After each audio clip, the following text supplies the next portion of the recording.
Not all scars can be seen by the naked eye.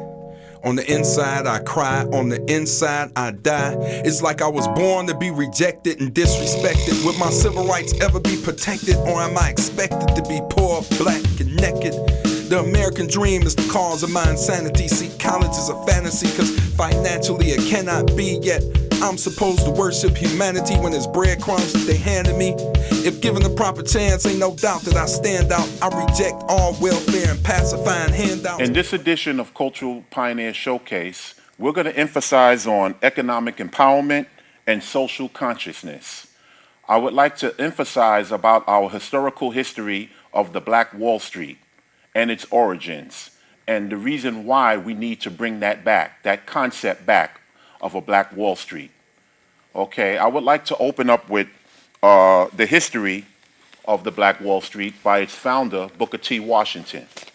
Okay, in 1881 to 1915, Booker T. Washington established Tuskegee University. And in this university of education, we were able to empower ourselves. We were able to empower ourselves with trades and skills and so forth. For those that couldn't get a college education, they were able to use training and skills. And one of the things he put together and able to do was to help free thousands of ex-slaves with education and economics that helped them to develop themselves and to become entrepreneurs. Okay, today, what has happened? We are faced with massive unemployment, lack of educational needs, hunger, homelessness, violence, and drug abuse in our community. We need the right tools and the right programs so we can rebuild our lives. And the empowerment of the Black Wall Street, I think, will get us there. Booker T. Washington once said, "Business and industry are the foundations of culture." That was his statement. Business and industry are the foundations of culture. You can't build a school, you can't build a church, you can't build any kind of industry whatsoever without business and industry. So today, we are going to try to look at that and try to, if we can, reconstruct or retrace our steps and to be able to, get back to where we once were in that terms and advance it and go further. Okay. Another thing was that we had 75 banks, for example, and this is 100 years ago, by the way, as for those of you that know the history of the Black Wall Street. We had 75 banks, we had thousands of schools, we had over 50 insurance companies, and we had millions of acres of land. And we have been removed from the marketplace. My guest today, Mr. Wilfred Bergland, we're going to both dialogue on this subject, and maybe we could try to find a way to answer some of those questions. Thank you, Mr. Bergland, for coming on today, and it's a pleasure having you and your knowledge and your expertise on this subject. Mr. Bergland, we have been removed from the marketplace, and it's been replaced with cheap labor. What are some of the ways, or what are some of the tools that we can do to get ourselves back into the marketplace, if that's possible? Well, everything is possible, but it would be kind of, how do you say, maybe not difficult, but we will be able to, it's a mind thing. It's a mindset. Yeah, yes, mindset, Yes. It has to be done by education, and we have to get more involved with ourselves. Yes, yes.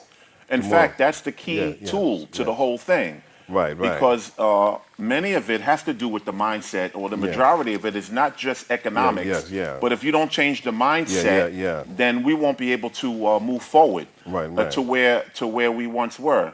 Now, Yeah. Booker T, as I mentioned, was a former slave himself. Right. And here it is, we had a former slave that was able to produce all of these things. And that today, we're living in an age of technology. Mm-hmm. And so I'm looking at, well, what's the problem? Again, so it goes back to our mindset. That's So correct. what are some of the things that we can do to change our mindset? Or what are some of the, like for example, many of the churches, Right.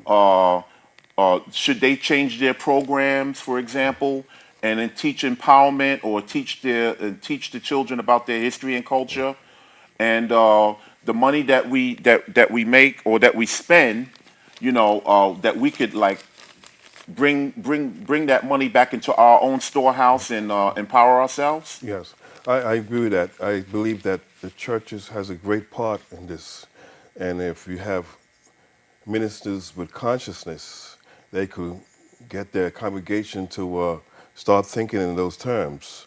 The churches themselves could set up programs with schools, and and teach young people and older people about economics. Yes. Economics is a basic problem. Yes. More so than anything else. Right. Once we get our economic basis together, we will accomplish a lot of things right now. Right now in the black community, I would say 90% of the money coming in goes out. It Yes. goes around one time. And on that note, speaking about the Black Wall Street and this program being reviving the Black Wall Street, is exactly that. The Black Wall Street, before the money went out, it turned over some 100 times. That's correct. That's right. And that's the key to the whole thing. If we're able to, recycle the resources, then we can do all of the things that we need to do in terms of building our own infrastructure, our own Right. schools, Yes. our own businesses, etc. Right. And that was one of the things, is that the money is not being recycled the way it once was during the Black Wall Street. And that's the reason why I use that analogy of reviving the Black Wall Street, because that was one of the things that yeah. our ancestors did. Right. That they was able to create an infrastructure, and the money turned over many times over before it went out. That is correct. And today, according to some of the economists, were saying that we haven't moved in over 100 years in terms of like how many times the money turns over. They said that we only have 1/2 of 1% economically. Yes, And I'm talking about collectively. Right, Of course, we have entertainers and sports figures yeah, that make millions of dollars, and that's not what I mean. Right. However, they can play a role in terms of investing and helping to revitalize or bring into this thing into right. existence in terms of a Black Wall Street, for example, and that we should have a Black Wall Street in every city. Correct, yeah. I think that one of the first places to begin is the banks, black banks. Yes. And like you would say, we had 79 banks at one time, and just a few years ago, we only had 21. Now it's down to 19, I heard. Yes. And I think if we could revitalize the black banks, encourage people to invest in their banks, that would be a great beginning to help us accomplish all the things that we want to do. Exactly. Yeah.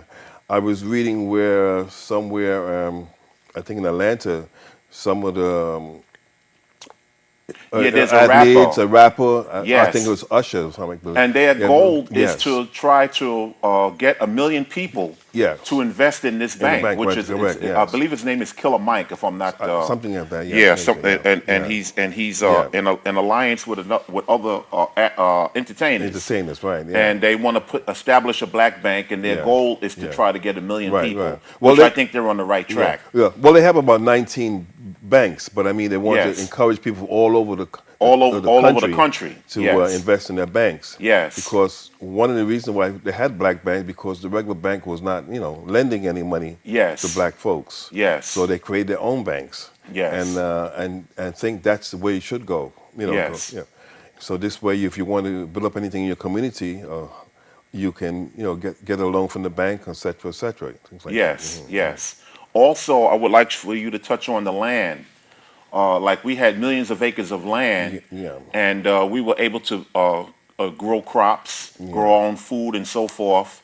And today, I don't know how many acres of land we have today, and but we should be able to provide food, clothing, and shelter for our people, and it should be used or utilized as a place of refuge. Oh, well, as a matter of fact, the late Theo Richards, who was a historian in Booker T. Washington, Yes. she said that she passed away about maybe 5 years ago. Yes. Something like that. Yes. At that particular time, she said that blacks had over 20 million acres of land, and at that time they was down to 3 million. They just lose their land. They didn't Right. pay the taxes or whatever, and the kids didn't take care of the property, et cetera, et cetera. So I mean, if we had land and the property, we could create all kind of agriculture products and things that we want. Yes. Also, I would like to mention another part of history during the time of the Civil Rights Movement under Dr. King, Okay. and that great speech that he had at the March on Washington, when he mentioned about Lincoln, and he said that it was like in terms of the so-called Emancipation Proclamation, and he said that in fact what they were doing was signing a check, and he said that check bounced and it came back insufficient funds. So in other words, it was a commissary note. Right. But the thing is, scripturally, it says the harvest is plentiful, but the laborers are few. Now, you can look at that in one or two ways. The harvest meaning it's plentiful that we have. I mean, and I don't mean I'm going out there on an economic land. Right. It's spiritual, but Right. I'm also looking at it from an economic standpoint. Right. In terms of a harvest, Yeah. our harvest in terms of what we spend is $1.1 trillion. If Right. that could, if if that can boggle your imagination. Right. But yet, we only have 0.5% that we're worth. Right. Now, if the harvest is plentiful and the laborers are few, in the spiritual sense that there's not enough people out there laboring in order to let people know about the harvest. But we already have the harvest. But the thing is that the fruits of our labor is not going in the right direction. I think we have the laborers, but the laborers are not coming back in our own storehouse. That's the whole I mean, thing. that's another way of looking at it. Yes. What's your? I don't know what you think about that. Yeah. that analogy. Well, we have to change that, Right, because right. we for the past 50 years we continue to do the same thing. We never push as far as into being empowered. Yes. We just emphasize civil rights and everything. But I mean, civil rights and everything is good. Right. But you need to add other things to it. Yes. You need empowerment, and that should be the buzzword. Empowerment. Yes. And that could resolve a lot of our problems if we have our money recycled back into our communities. Yes. Yeah, that's it. And also, we have to provide insurance. Yes. Many of us have no insurance. Well, that's the truth. Of any time, we don't have any medical insurance. The healthcare industry, it's gone down. Life insurance and so forth. Right. We have to be able, because there was a time when we had our own insurance That's companies. right. We have many insurance companies. And they came from the South, and it was very cheap for black folks. Yes. It was like nickels and dimes in a way, but eventually they disappeared. Yes. So how could we raise our standards? What are some of the concepts or ideas that we can use to raise our standards, into formulating what we're discussing, into raising the consciousness is one, helping to try to change the mindset, which we need to get more into, but also like okay, the those that of us that have wealth, we need to duplicate that and help others. The scripture also says is what you do for the least of these. That's You correct. know, Yeah. and I mean, yes, you should enjoy the fruits of your own labor. You work hard, and you wanna spend money if you wanna, But I think it's foolish to make millions of dollars and then just throw it away, Right. and then a few years later you end up broke. That to me is insanity. That You is know. true. Yes. So what are some of the things that we can do, or ideas that we could do to help raise those standards in terms of social consciousness? Well, again, education Yes. is the main thing to help these other people. Yes. We could set up a program where we could have people with money, athletes and Entertainers. and stuff like that, Right. to fund certain programs, like for the schools. Okay. Like take for instance Tuskegee University. Right. They have good programs for teaching trades and skills and stuff like that, Right. and other things. I heavily believe that a lot of young black men and women need skills. Not everybody can go to college. Exactly. But they need skills. You need electricians. You need plumbers. You need bricklayers. You need how to build houses. Right. Things like that. And I think that's just very important for a community, because we don't have that right now because other people is doing it. Like in other words, let's take several black institutions Yeah. and try to recruit hundreds of young black Yes. people from the urban areas in particular. Yes. And and also have a code of ethics and a code of standards that if they're going to be into this program, that they have to take it seriously. Yes. And that otherwise, if you're not going to take it seriously, then we'll just make room for somebody else. That's it. But the idea is to them to invest into these things and put it into these universities and recruit, Yeah. because not everybody has money That's right, to yeah. pay for school. Not many people have a place to live. Right, right. So, but if we have an investment and we can have them go into these institutions, Right, right. that could be a way to build, to rebuild. Rebuild, yes. Because that's what it's all about, Yeah, yeah. rebuilding. Right. And then they would have and also when they come into these places, we also teach them a code of ethics. That's correct. Yes, We have the concept of good conduct. Right, right. And how to conduct yourself. In other words, we're going to help you. We're going to do whatever we can to help you, but you also got to help yourself, Right, yeah. and you have to follow the rules. Yeah. Also, like even the medical field. Okay. Where, a lot of the black communities need health Health insurance. insurance. We need doctors and all that sort of stuff.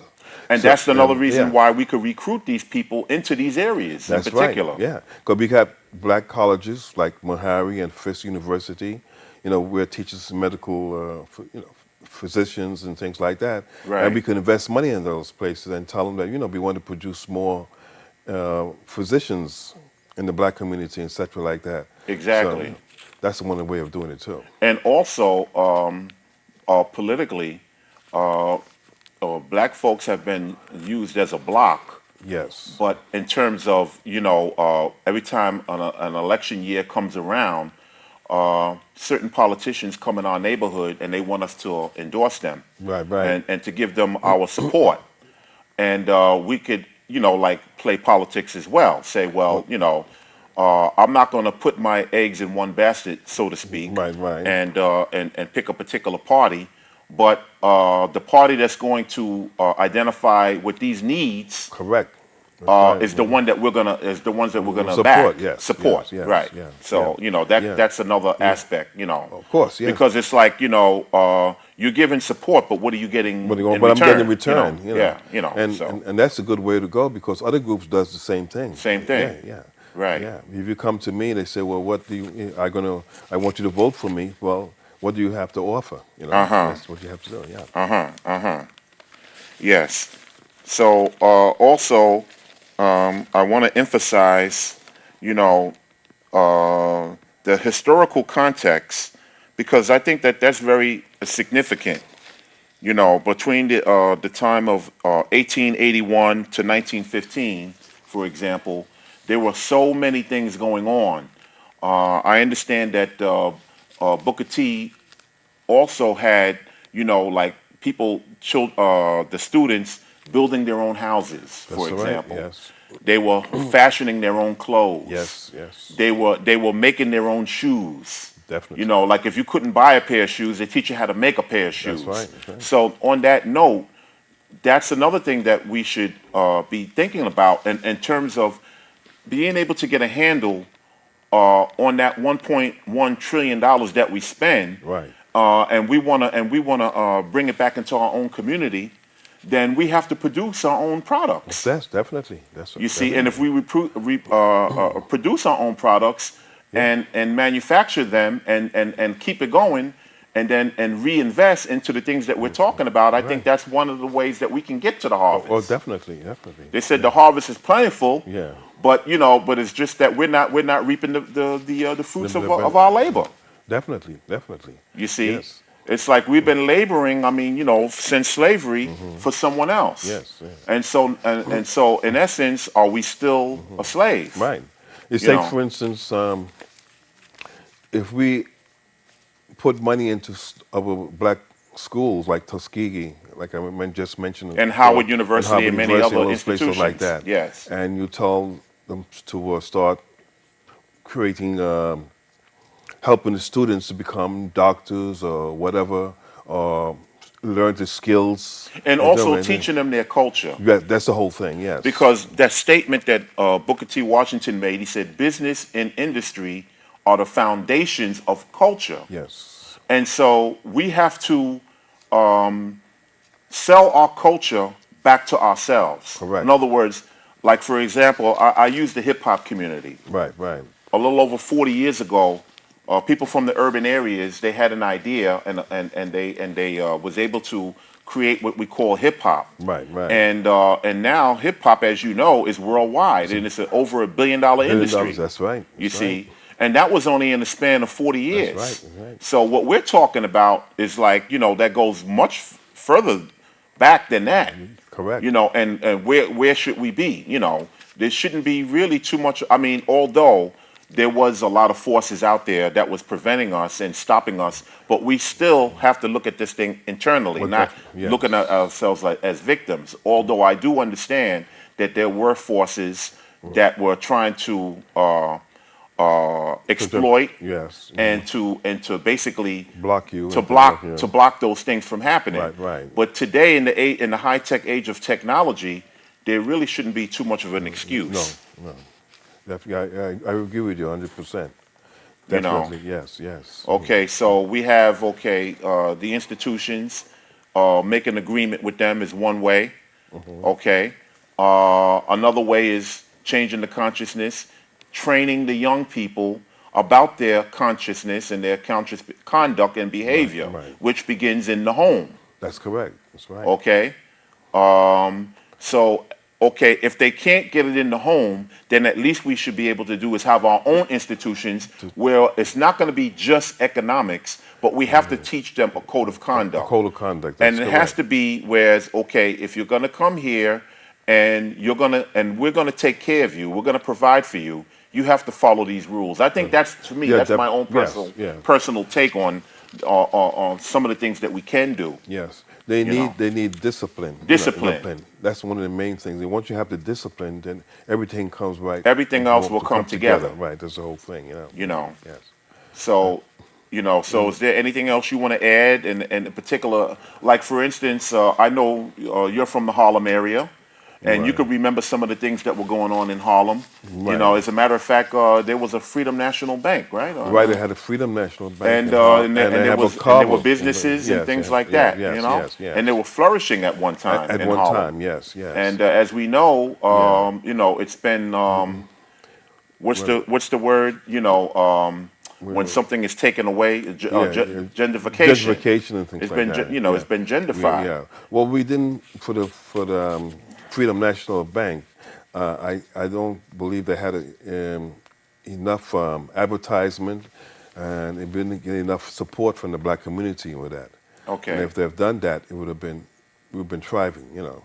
Right. I think they start investing their money in other banks. Right. And we have also another bank in Harlem. I'm trying to remember the name. It was Cabo Okay. Federal Saving Bank. Okay. Which is a very good bank. It still exists, you know. And Uh-huh. and so that's what we need. We have to be educated to invest in our banks. So Yes. we can invest in our community. That's what I'm saying. Yeah. And there's another thing. We should be bound to our group. And as I said before, sell our culture to ourselves.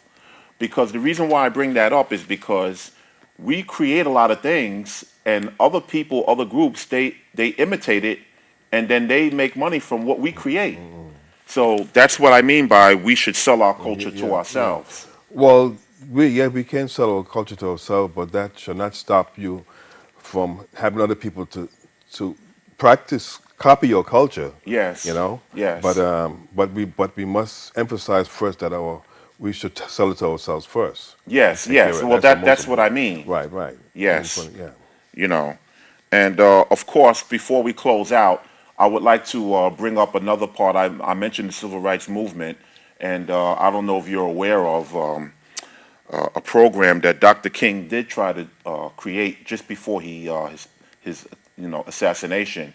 Was a program called Operation Breadbasket. Oh yes. Right. And right, Operation Breadbasket basically was to say to these corporations that if you don't give back Right. to the people who support you, Right. then we'll boycott you. Right, right, You know, yes. so that was just one of the things I wanted to bring up, and maybe on another show sure, we right, can we could talk we can about go it. further into that. Well, definitely yes. But anyway, Mr. Bergland, I thank you for coming on today. Yes. I think this is just the beginning, or a new beginning, of where we should go, because the journey of 1,000 miles begins with the first step. That's And I correct. think we need to start focusing on the real needs and answers to some of the problems that we face. Right. Right. Okay. So this has been Cultural Pioneer Showcase. We touched on many things today in terms of economics and self-empowerment. And for those of you out there that are interested into the discussion and would like to add to the discussion, please contact me at any time. And we're always looking for people to network with. Okay, so our door is always open. And with that, I say thank you, and may God bless, and be good to each other. I know why the cage bird sings. Even in the midst of captivity, he has the ability to serenade his captor with chapter after chapter of sweet silhouettes, songs of regrets, harmonizing the freedom he refuses to forget. The cage bird brings joy to people's ear, but do they really hear his pain and his fear? I hear him as he yells from his cell and tells how yesterday was his future. No faith in tomorrow, the little fella sing a cappella tunes of today's sorrows. His would haves, his should haves, his could haves. The cage bird don't laugh.